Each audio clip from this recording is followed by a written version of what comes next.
Hello, my friends. Welcome to Cooking with Pat Lee. And today's episode, we're making shakshuka. Now, if you've never had this incredible recipe before, shakshuka comes from North Africa and has become a staple throughout the Middle East. The word itself means a mixture in Arabic, and that's exactly what this is. A beautiful mix of tomatoes, peppers, onions, spices, and eggs. Traditionally, it's cooked in one pan, and it's as humble as it is delicious.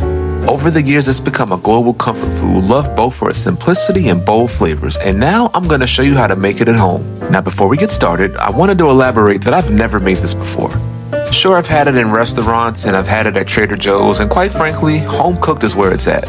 So we're going to dive into this one together, and I'm going to show you the end result, whether it works out or not, to see if there's any mistakes along the way and how we can fix them. So, without further ado, let's get into the recipe. I'm going to pause the screen here to share the list of ingredients.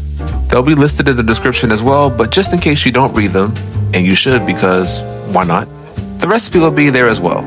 So to get started, we're going to roast our tomatoes.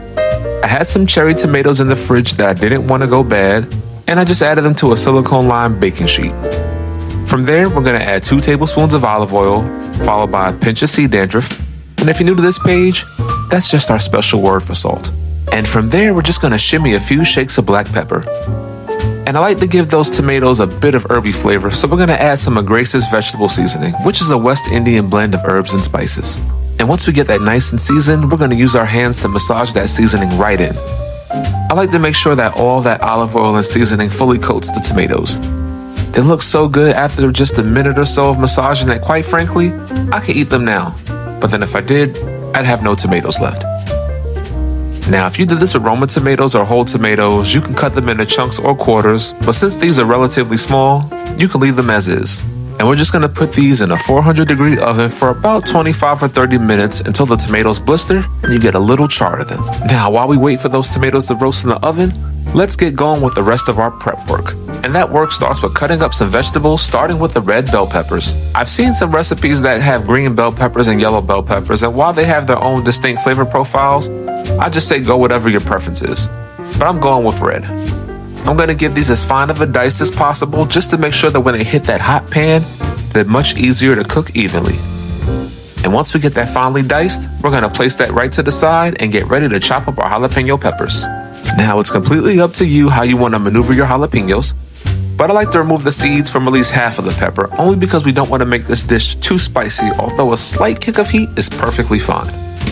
You can use a spoon to remove the core rather easily, just like this. And similar to your bell peppers, give those jalapenos a fine dice, making them as small as possible. Now we can place those to the side and start to cut up our onions. If you're wondering if there's a specific onion to use, I'd say you could play it cool with a white or a yellow onion.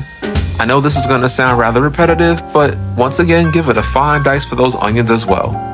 Remember that all of these ingredients are going into the pan at the exact same time, and we want to cook them evenly. Plus, which they look prettier if you dice them like this, if you ask me.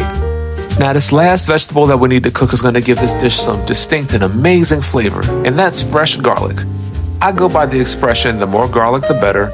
And in my opinion, anything less than 3 cloves just won't do it for me. So I went with about 5 for this recipe. Alternatively, you can use garlic paste if that's easier for you as well.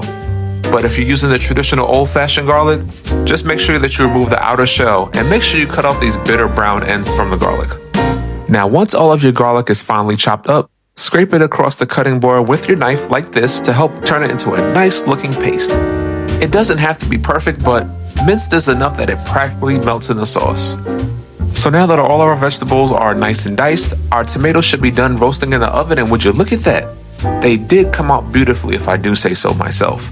And no quick cuts. Let me just adjust that camera real quick for you so you can get a close-up look at these babies. They'll come out of the oven piping hot, so I would say let them rest for a bit while we begin to build this sauce. Now, once that pan begins to heat up, this is where you can add in your vegetables. I like to start with the onions for no particular reason, just a habit. And then we're going to add in the bell peppers, followed by the jalapenos. I'm going to cook these down for about 10 minutes or so until our vegetables soften and turn translucent. This is also one of those recipes that the flavors develop over time. And like with any good recipe, we're going to season our ingredients in layers. So I highly recommend hitting those vegetables with a little bit of vegetable seasoning just to give them some initial flavor. And once we get them nice and soft, go ahead and add those oven roasted tomatoes. And you'll see here, once they start to hit the pan and get well incorporated, they practically blend in with our other vegetables. But we're not done yet blending those layers of flavor.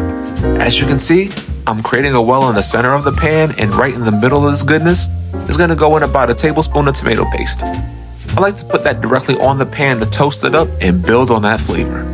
And this process really doesn't take that long. In fact, about a minute or so should definitely do the trick.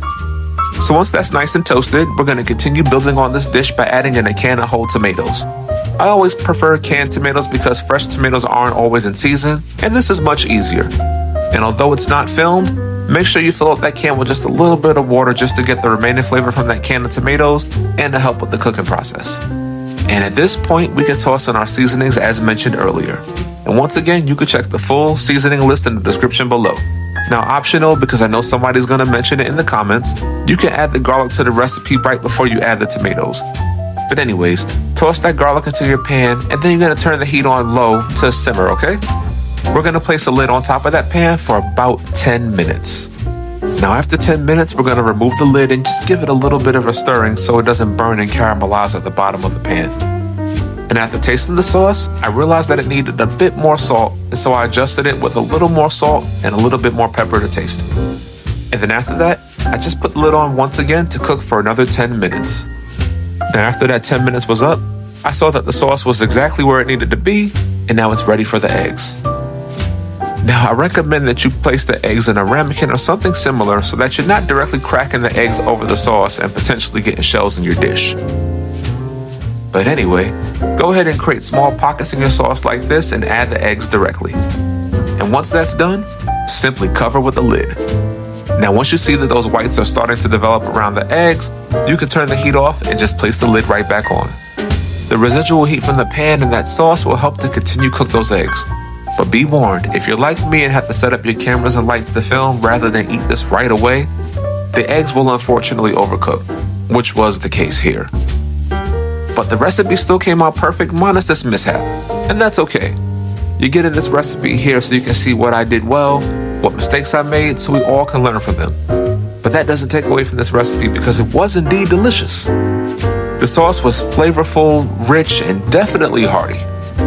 I would highly recommend that you give this a try and taste it for yourselves.